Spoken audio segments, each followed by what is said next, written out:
আমি আজকে যে বিষয়ে কথা বলতে চাচ্ছি সেটা হলো বন্যা পরিস্থিতি নিয়ে নয়, মূলত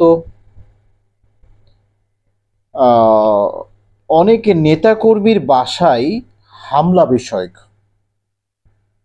আমার কাছে কথা খুব ক্লিয়ার।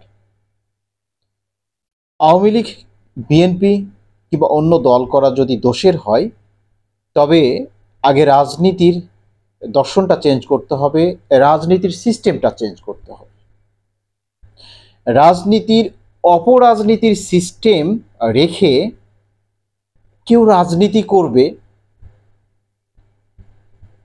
আর যখন সেই দল ক্ষমতায় থাকবে তখন প্রয়োজনে অপ্রয়োজনে, কারণে অকারণে, সচেতন বা অবচেতনে, আপনি ইচ্ছায় বা অনিচ্ছায় সেই দলের নেতাকর্মী, আতিনেতা পাতিনেতা থেকে শুরু করে সর্বোচ্চ ঊর্ধ্বতন কর্তৃপক্ষ বা প্রধানমন্ত্রী পর্যন্ত তাদেরকে রেসপেক্ট করতে হয়।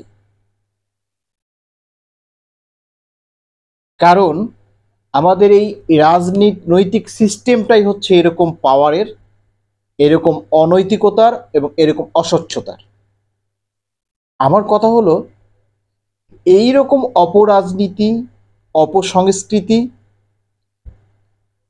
অনিয়মটাই যদি সিস্টেম হয়, তখন আমরা যারা নিরপেক্ষ মানুষ, ছাত্র জনতা, সাধারণ মানুষ, খেটে খাওয়া মানুষ, পেশাজীবী মানুষেরা, ওই যে বললাম, ইচ্ছা কিংবা অনিচ্ছায় অনেক সময় ওই পাওয়ারের দলটিকে সমর্থন করতে হয়, বা তাদের পিছনে কাজের প্রয়োজনেই, আমার কাজের প্রয়োজনেই, আপনার কাজের প্রয়োজনেই তাদের পিছনে থাকতে হয়, তাদের পিছনে ঘুরতে হয়। তখন এতটা বিচার করার সুযোগ থাকে না যে তারা কতটুকু নৈতিক অথবা অনৈতিক কাজ করছেন। তো এই কাজ করতে গিয়ে যদি কেউ দোষী হয়,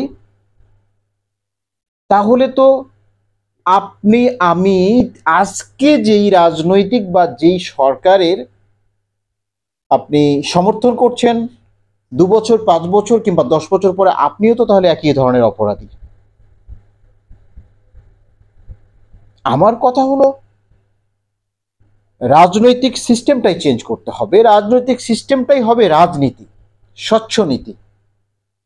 এরপরে এই স্বচ্ছ নীতি, এই রাজনীতি করার মধ্য দিয়ে যারা অপরাজনীতি করবে, দুর্নীতি করবে, তারাই হবে প্রকৃতপক্ষে অপরাধী, এই সমাজের নিকৃষ্ট ব্যক্তি। এখন দেখা যাচ্ছে একজন বিএনপি করেছে, শুধুমাত্র বিএনপি করার অপরাধে সে অপরাধী। এখন যেমন গণহারে আওয়ামী লীগ করলেই আমরা তাদেরকে অপরাধী সাজিয়ে ফেলছি। মানে গত 16 বছরে যারা আওয়ামী লীগ করেছে, সে হোক দোষী অথবা নির্দোষী, সে অপরাধ করুক অথবা না করুক, সে আওয়ামী লীগ করেছে মানেই দোষী। ঠিক গত 15 বছরেও বিএনপি কিংবা জামাত করলেই সে অপরাধী, সে অন্যায় করুক আর না করুক। এই ধরনের বিষয়গুলো নিতান্তই আহাম্মকি, মূর্খতা, এবং এই বাংলাদেশকে আরো পিছনের দিকে নিয়ে যাওয়ার একটা সিস্টেম, একটা যন্ত্র। হ্যাঁ, আমি প্রথমেই বলেছি, এই সিস্টেমটাকে চেঞ্জ করতে হলে আমাদের রাজনৈতিক বা রাজনীতির মূল ধারাগুলো, মূল দর্শনগুলো, মূল সিস্টেমগুলোকে আমাদের চেঞ্জ করতে হবে। তাহলে আমরা যারা সাধারণ মানুষ আছি, তারাও যারা ভালো রাজনীতি করবে তাদের পিছনে থাকতে পারবো, যেটা আমাদের সার্বজনীনতা থাকবে, গ্রহণযোগ্যতা থাকবে। আমরা নেতা বাছাই করতে পারবো সুন্দর, ভালো, গ্রহণযোগ্য ব্যক্তিদের।